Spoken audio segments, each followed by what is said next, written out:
Hi guys, I am Preeti and today we are going to know a little bit about the war of the Mahabharat, how it was turning out.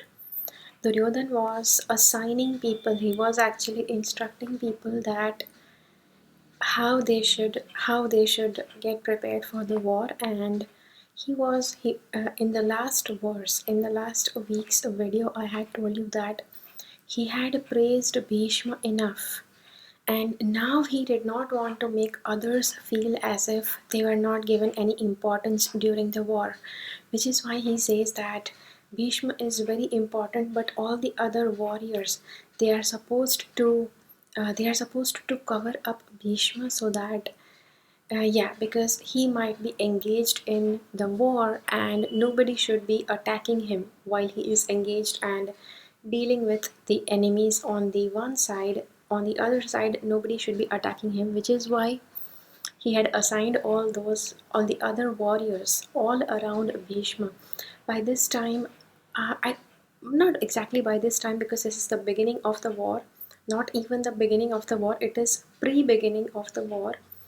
Duryodhan actually feels that the fate of the war it totally lies in the hands of Bhishma and Dronacharya because those two are the greatest of warriors on his side. Nobody else was as capable of winning wars as how much Bhishma and Dronacharya were.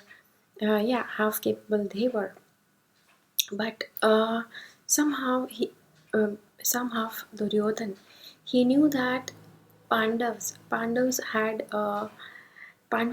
a good, they had a soft corner in the heart of Bhishma, and he was not exactly he may be doubting in that Bhishma might have a soft corner for the Pandavas and may not fight with his full might during the war. But at the same time, he was also aware of the fact that while Draupadi was being, while Draupadi was, she was being insulted in the middle of the court. Still, the Bhishma and Dronacharya they did not oppose him. They let him do all of that. Though whatever he had done with Draupadi that was wrong, but still the Duryodhan knew that Bhishma and Dronacharya could tolerate that, and not exactly tolerate. Yes, they were tolerating on their end. From their end, if you try to see, it was actually tolerating. But from the eyes of Duryodhan, he felt that if Bhishma supported him during that act, means Bhishma was also going to support him during the war and he would be fighting with full might. So, this is what Duryodhan was thinking. Then the next verse is the 12th verse. The 12th verse says that, Bhishma actually blew the conch very, very loudly.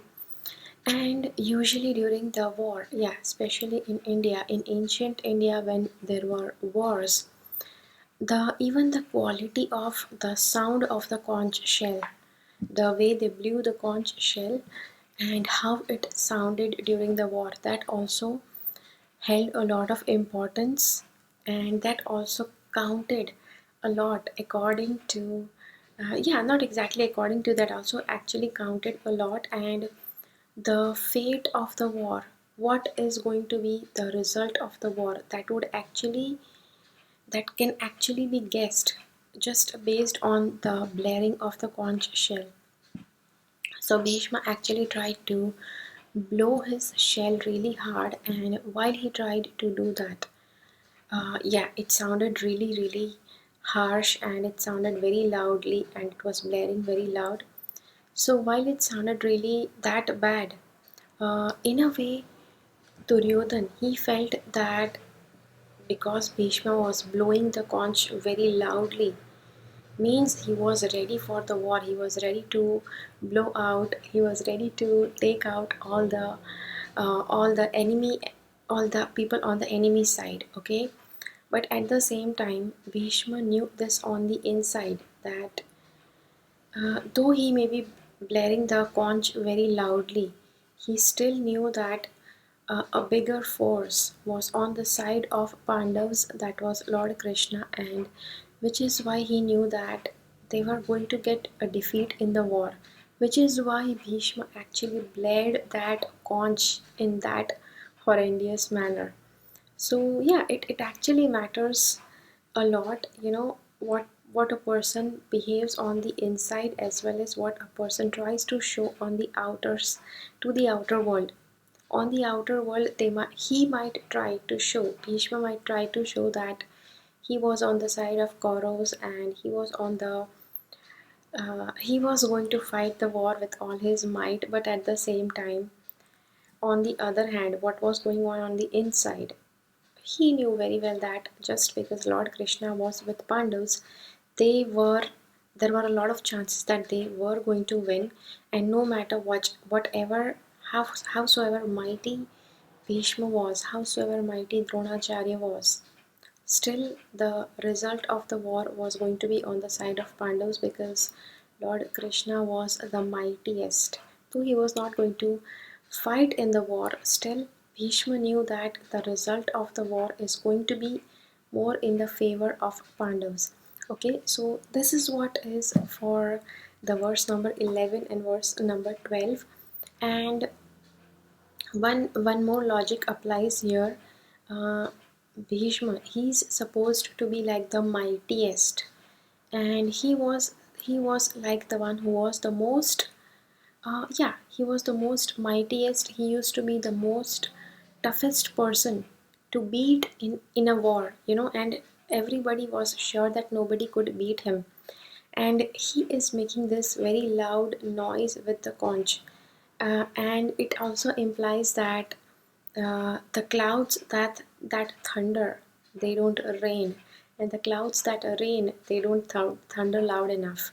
So Bhishma had actually bled the conch really loudly, which actually implies with this quote that he was not going to rain that badly on the Pandavas, how badly he had blown the conch.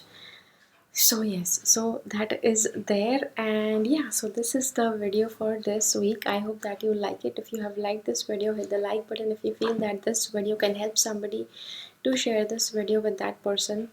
I usually like that you share with me what is the learning that you have learned from this video, because I am trying to share with you what I have learned from this. Okay, now I look forward to seeing what you have learned from these two verses. Okay, so that is it for now, and keep following the path of your soul's purpose, because you are born for a reason. Thank you so much for watching. Bye bye.